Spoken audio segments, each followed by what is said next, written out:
Brielle didn't know that the man standing 3 rows behind her at the charity auction had purchased every single item she'd donated that morning. She didn't know his name. She didn't know his title. And she certainly didn't know that the golden cuff she'd ripped from her wrist and thrown into the donation bin 6 hours ago was already back in his coat pocket, warm from being pressed against his chest. The auction hall smelled of polished oak and old money. Candlelight dripped from iron chandeliers overhead, casting long amber shadows across the faces of Thornhaven's elite. Women in silk, men in velvet, everyone performing generosity for an audience, placing bids on jewelry and furs and enchanted trinkets that would end up forgotten in drawers by morning. Brielle stood near the back wall in a simple emerald dress she'd borrowed from her friend Maren. It was the nicest thing she'd worn in months, and it still didn't fit right. The sleeves were too long. She kept pushing them up past her wrists, revealing the pale band of skin where the cuff used to sit, where all of it used to sit. The rings, the bracelets, the earrings set with moonstone that had once made her feel like she was carrying starlight against her skin. She had donated every piece, all of it, every gift Theron Ashcroft had ever given her. Because keeping them meant remembering, and remembering meant feeling, and Brielle had decided 3 weeks ago that she was done feeling anything for the Alpha King of the Northern Territories.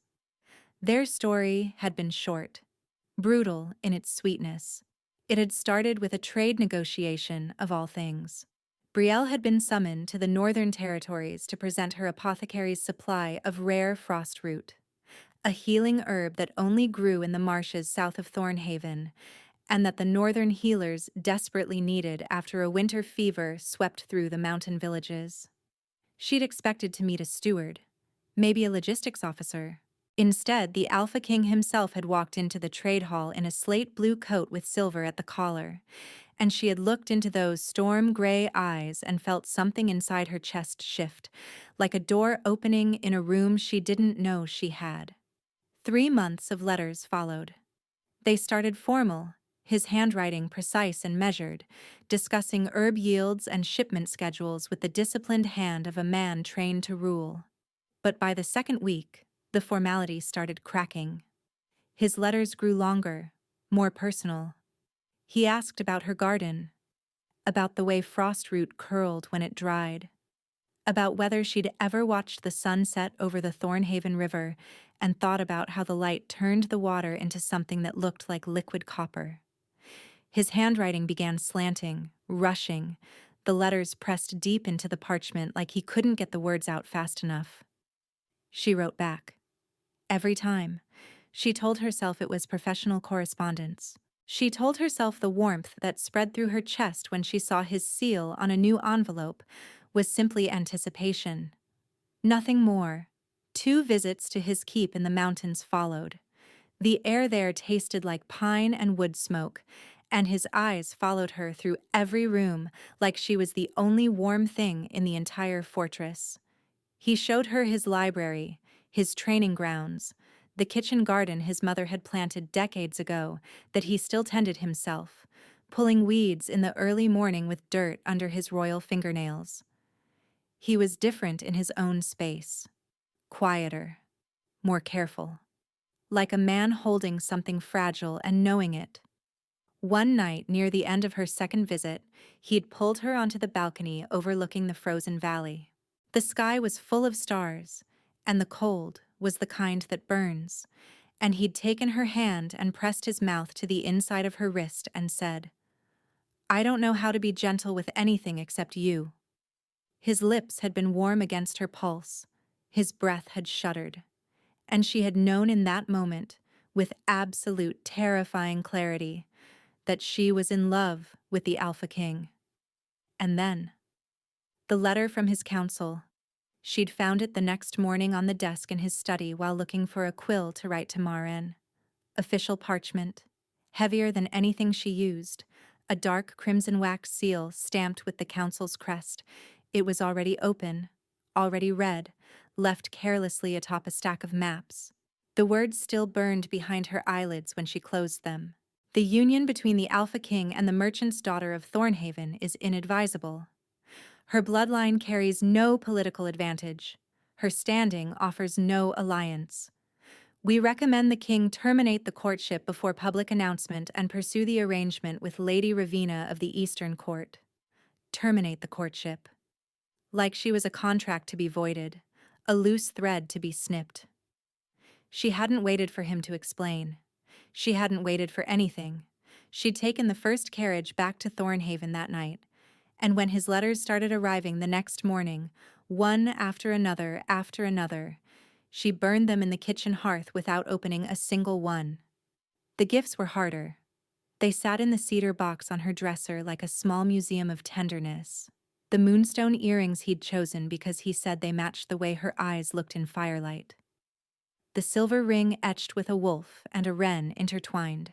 The golden cuff he'd clasped around her wrist himself, his thumb tracing the pulse point beneath her skin, his voice rough when he said, "So you carry something of mine when I can't be beside you." She carried nothing of his now. She'd walked into the charity hall that morning with the cedar box under her arm and handed it to the donation coordinator without a word. The woman had opened it, gasped at the craftsmanship, and asked if she was certain. "Completely," Brielle had said. And she'd meant it. She had. So why did her chest ache like something had been torn from the inside of it? She pressed her back against the wall and watched the auctioneer hold up a pair of sapphire hair combs. Not hers. She folded her arms and told herself she was only here because Marin had asked her to come. Moral support, free wine, a reason to wear a borrowed dress and pretend she was someone who attended events like this, instead of someone who spent her evenings cataloging dried herbs in the back room of her apothecary. The bidding moved quickly. Sapphire combs sold. An enchanted music box sold.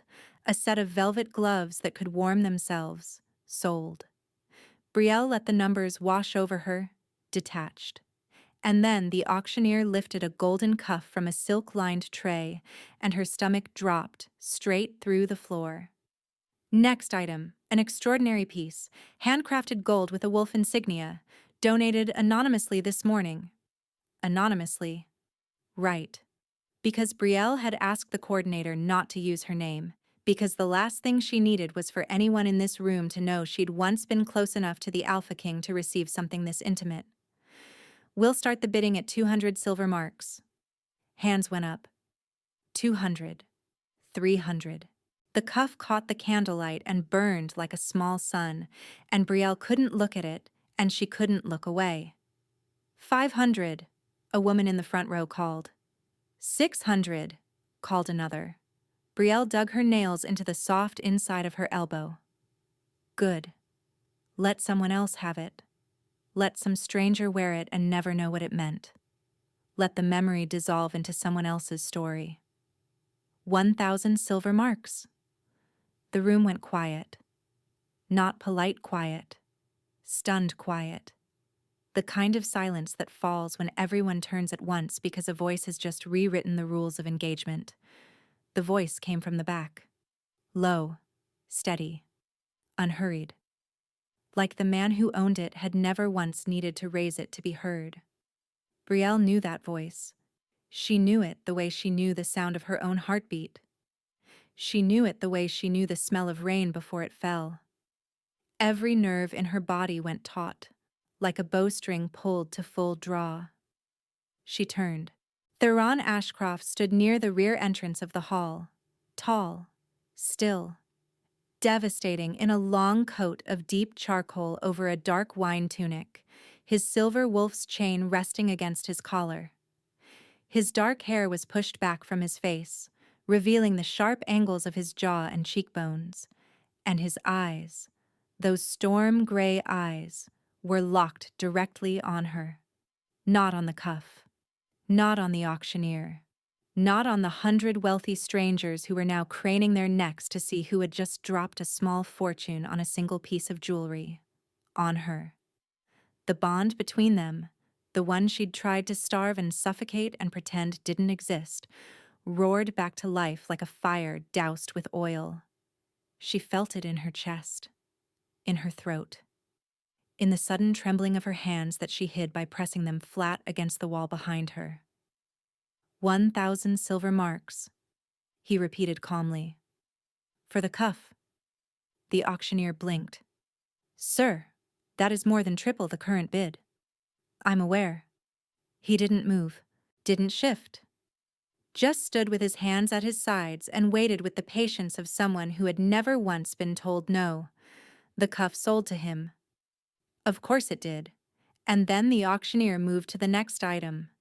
A pair of moonstone earrings, set in white gold, crafted in the style of the Northern Territories, donated anonymously. 1,000 marks, Theron said before anyone else opened their mouth. Murmurs rippled through the hall. The auctioneer adjusted his spectacles. We hadn't started the bidding yet. You don't need to. The earrings sold. Then the silver ring with the wolf and the wren. Then a bracelet of braided silver that Brielle had forgotten was even in the box. Then a brooch shaped like a crescent moon that he'd sent with a note that said, "For the woman who turns the dark into something worth looking at." Every single item. He bought every single one. Without hesitation. Without negotiation. Without once looking at the auctioneer or the crowd or the growing murmur of voices trying to figure out who this man was and why he was spending a fortune on anonymous donations. He only looked at her, and Brielle stood frozen against that wall with her borrowed dress and her bare wrists and her heart slamming so hard she could feel it in her throat. When the last item sold, Theron tucked his hands into the pockets of his coat and walked toward her. Not fast. Not slow, just inevitable, the way the tide comes in, the way dawn breaks, certain, unrushed. He stopped 3 feet away, close enough that she could smell the pine and wood smoke scent of him, the scent of his keep, the scent of cold mornings and warm fires and everything she'd been trying to forget. Brielle, he said quietly. She lifted her chin, set her jaw, refused to let her voice shake. What are you doing here? Attending a charity auction. His mouth didn't smile, but something flickered in his eyes. Something warm and wrecked and absolutely unrepentant. You just spent a fortune. I'm aware. On things I donated. On things that are mine, he corrected softly. Things I chose for you. Things I had made for you. They don't belong in a stranger's hands. She felt the words hit her ribcage like a fist. She swallowed. They belong to me. I chose to give them away. And I chose to get them back. Silence. The kind that fills a space between two people who have too much to say and no idea where to start. Brielle shook her head slowly. You can't do this, Theron. You can't just walk in and buy back everything like it erases what happened. Pauses. What happened, he said carefully, is that you read a letter you were never meant to see. Written by advisors who were never meant to have influence over my choices. And instead of asking me what I thought of their recommendation, you disappeared. She flinched. She couldn't help it. I didn't need to ask. The letter was clear. The letter was their opinion, not mine. He took one step closer. Just one.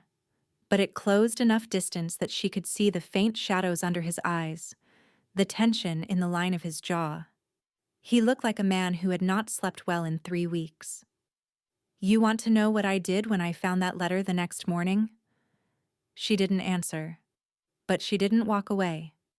He reached into the inner pocket of his coat and withdrew a folded piece of parchment, worn at the creases like it had been opened and refolded a dozen times. He held it out to her. She took it, unfolded it. It was a royal decree, signed and sealed with the king's own mark, dated the day after she'd left. By order of the Alpha King of the Northern Territories, the Advisory Council's recommendation regarding the termination of the king's personal courtship is hereby rejected in its entirety. Any future correspondence regarding the king's choice of partner will be considered an act of insubordination and dealt with accordingly. The king's heart is not a matter of political negotiation. Brielle read it twice, 3 times. The words blurred and then sharpened, and she realized it was because her eyes were wet. Her fingers gripped the edges of the parchment so hard the paper creased. The date. It was dated the very next day, the morning after she'd left. Before the sun was even fully up, he'd already been writing this, already been fighting for her. "I dissolved half the council," he said quietly. "The ones who drafted that letter. The ones who signed it. The ones who sat in their carved chairs in their velvet robes and decided they had the right to put a price on the woman I love based on bloodline and border treaties." His voice dropped lower, rougher, like gravel scraped over stone. "I would have dissolved all of it, Brielle. I would have burned the entire political framework of the Northern Territories to the ground if that's what it took to make you understand that I chose you. Not your bloodline, not your standing, not what you can offer my kingdom. You. Just you." She pressed her lips together. Hard. Because if she opened her mouth right now, something would come out that she wasn't ready to say. "You didn't read my letters," he added. "No. I wrote 11. I burned them." He exhaled. A short, rough sound, not angry, hurt. "They said what the decree says. In more words. With less composure." He paused. "The first one was 5 pages long. I don't think the ink was dry before I sent it." The image of him writing through the night, pages spreading across his desk, his hand moving fast and unsteady, it hit her somewhere deep. Somewhere she'd boarded up and nailed shut and told herself was empty. "Theron." Her voice came out smaller than she intended. "I saw what they think of me. A merchant's daughter with no bloodline, no political value. They're not wrong." "They are wrong." He said it with such absolute certainty that the air around them seemed to go still. "They are wrong about your value. They are wrong about what matters. And they are wrong if they think for 1 second that there is a woman in any court, in any kingdom, in any world that I would choose over you." She looked down at the decree in her hands. The paper trembled. She realized it was because her hands were shaking.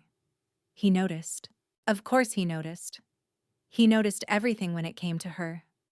Slowly, carefully, like approaching something fragile and wild, he reached out and closed his hands around hers. His palms were warm, his fingers curled over the edges of the parchment and held steady. "I brought the gifts," he said softly. "All of them.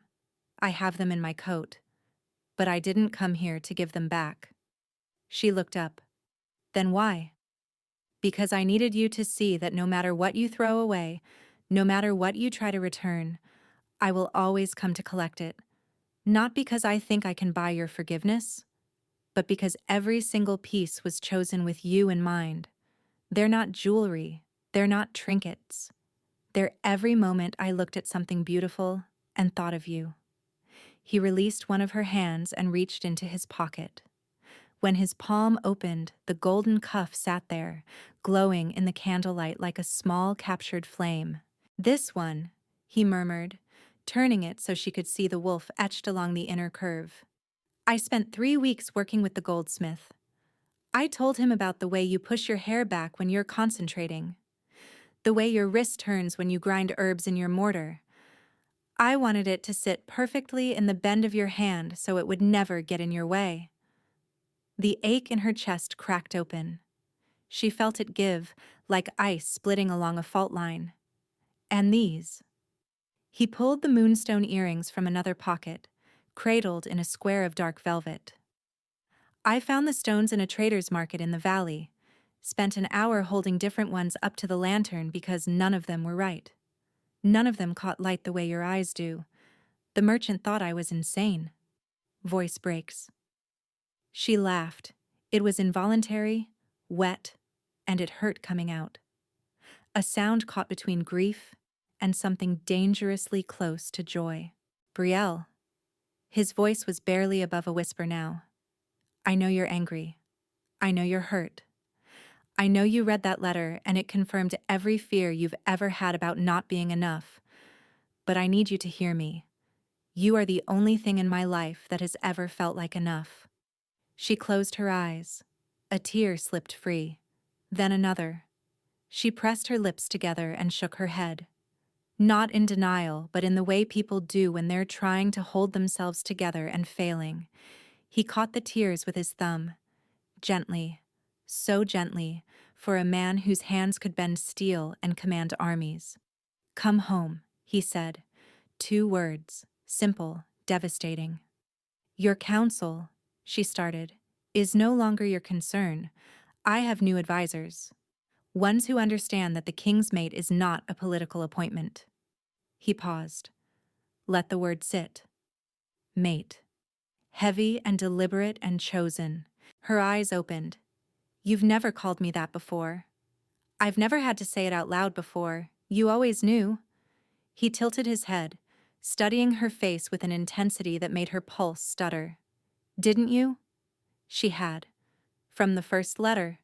From the first time his handwriting had shifted from formal to desperate. From the first night she'd spent in his keep when he'd stood on the opposite side of the room, like a man afraid that if he came any closer, he wouldn't be able to stop. She had known. "Yes," she whispered. Something in his expression shattered and rebuilt itself all at once, relief and hunger and tenderness colliding in the storm gray of his eyes. He stepped closer, close enough that his forehead nearly touched hers, and she could feel the warmth radiating off his body through the charcoal coat. "Then stop running from me," he breathed. "Please." She lifted her hands and pressed them flat against his chest. Felt his heart pounding beneath the wine-colored fabric. Hard, fast, as unsteady as her own. "I donated everything you gave me," she said, and her voice was thick but no longer cold. "Every single piece." He smiled, really smiled. For the first time since he'd walked in, the tension in his face cracked and something brilliant broke through. Something warm and sure, and entirely hers. "I know," he said. "I bought it all back." And then his mouth found hers. Not tentative, not careful. He kissed her like a man who had spent 3 weeks in the dark and had just found light again.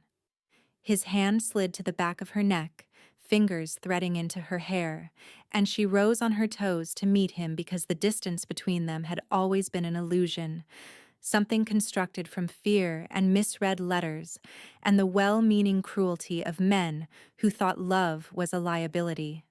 The golden thread that had been frayed and stretched and nearly severed hummed back to life between them. She felt it in her chest, a warmth that spread outward like a heartbeat, sinking with his until they pulsed in the same rhythm. When they finally pulled apart, she was trembling, and he was breathing hard, and his thumb was tracing slow circles on the nape of her neck like he was memorizing the fact that she was here. Real. Close. "I have conditions," she said, because she was still Brielle, still the apothecary's daughter who had survived on practicality and spine. His lips twitched. "Name them." "I keep my shop in Thornhaven. I'm not closing it." "Done. I'll have a second one built in the keep if you want." "I answer to no counsel. If someone has a problem with who I am or where I come from, they bring it to me directly. Not behind my back in letters I'm not supposed to see." "Also done. And they'll answer to me after." "And you stop sending gifts through messengers. If you want to give me something, you hand it to me yourself." He looked at her for a long moment. Then he lifted the golden cuff and gently, reverently, clasped it back around her wrist. His thumb traced the pulse point beneath her skin. The same gesture, the same spot. But this time, she didn't pull away. "Deal," he murmured against her wrist. The hall had gone quiet around them. Not because people had stopped talking, but because Brielle had stopped hearing anything except the sound of his breathing and the hum of the bond settling into place, solid and sure and unbreakable. 3 months later, the apothecary in the northern keep was the busiest shop in the mountain territories. Brielle had set it up in the east wing, where the morning light flooded through arched windows and turned the rows of glass bottles into something like stained glass. Dried herbs hung from the ceiling beams in neat bundles. Lavender, sage, frost root, of course, grown now in her own greenhouse behind the keep, where she'd convinced Theron to let her convert an old storage building. The stone floors were always warm from the pipes that ran beneath them. Theron's addition, after he'd watched her tuck cold feet under herself one too many times while she worked. He'd had the pipes installed without telling her. She'd come into the shop one morning and felt the warmth under her bare feet and stood there, stunned, for a full minute before a smile broke across her face so wide it ached. The villagers came to her for everything: burns, headaches, the deep chest coughs that came with mountain winters.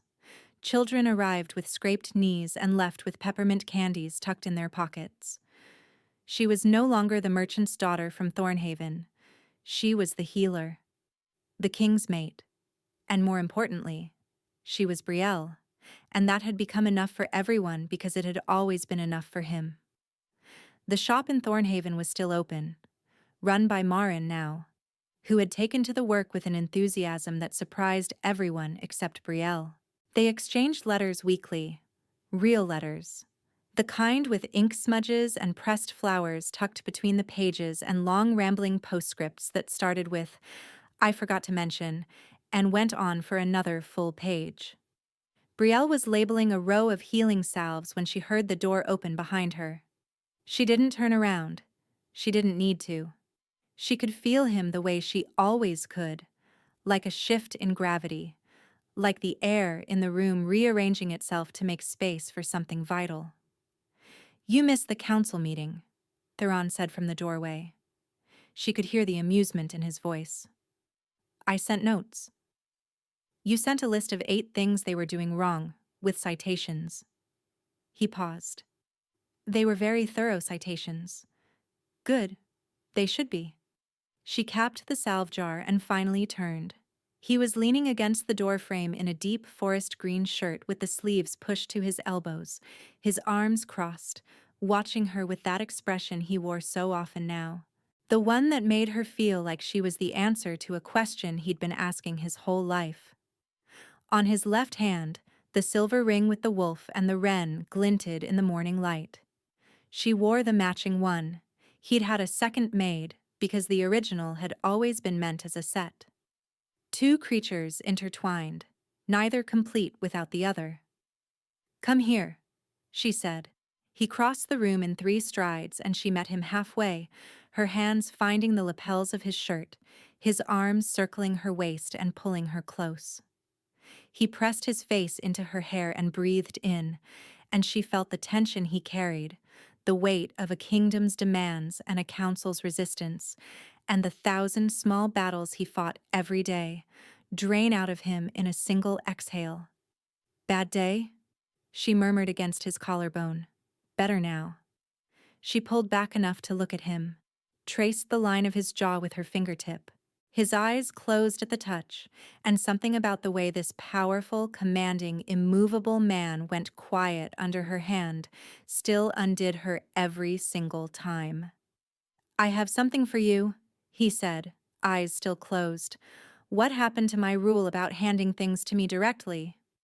He opened his eyes, smiled. That real smile, the one that was only hers. "That's exactly what I'm doing." He reached into his pocket and pulled out a small velvet pouch. Inside was a pendant on a fine gold chain. A wolf and a wren, intricately carved from a single piece of moonstone, the same stone as her earrings but deeper in color, more luminous, as if it had absorbed every bit of light that had ever touched it. "The goldsmith didn't help with this one," Theron said quietly, pressing it into her palm. "I carved it myself. Took me 6 weeks. Broke 3 stones before I got it right." He curled her fingers around it. "So you carry something of mine when I can't be beside you." The same words. The same ones from the very first gift. but different now. Fuller. Weighted with everything they'd survived. The letters she'd burned. The council she'd defied. The auction where a king had walked in and bought back every piece of a love she'd tried to give away. She looked up at him. His storm-gray eyes were soft, unguarded, open in a way she knew he showed to no one else in the world. "I love you," she said, simply, clearly, without conditions or qualifications or escape routes. He kissed her forehead, then her temple, then the bridge of her nose, then the corner of her mouth. Slow and deliberate, like he was memorizing the geography of her. "I love you," he said against her lips. "I loved you when you ran. I loved you when you burned my letters. I loved you when you tried to scatter every trace of me across a charity auction." He kissed her properly then, deep and slow and so tender it made her chest ache in the best possible way. "And I will love you when you throw the next thing, and the thing after that." She laughed, and it vibrated between them, warm and unguarded. "I'm not throwing anything else." "Good." He pulled her tighter. "But if you do, I'll just buy it back." Outside the arched windows of the apothecary, the mountains rose in jagged white peaks against a pale blue sky. Snow was falling softly, dusting the battlements of the keep like powdered sugar. Somewhere in the hall below, she could hear the new council convening, their voices a low murmur through the stone walls. There would be debates today. There were always debates. But there would also be this. This room full of light and dried lavender and warm stone floors. This man who had torn apart his own government for the right to love her. This life she had almost walked away from because a letter told her she wasn't enough. She pressed her hand flat against his chest, felt his heartbeat, strong and steady and perfectly in sync with her own. She was enough. She had always been enough.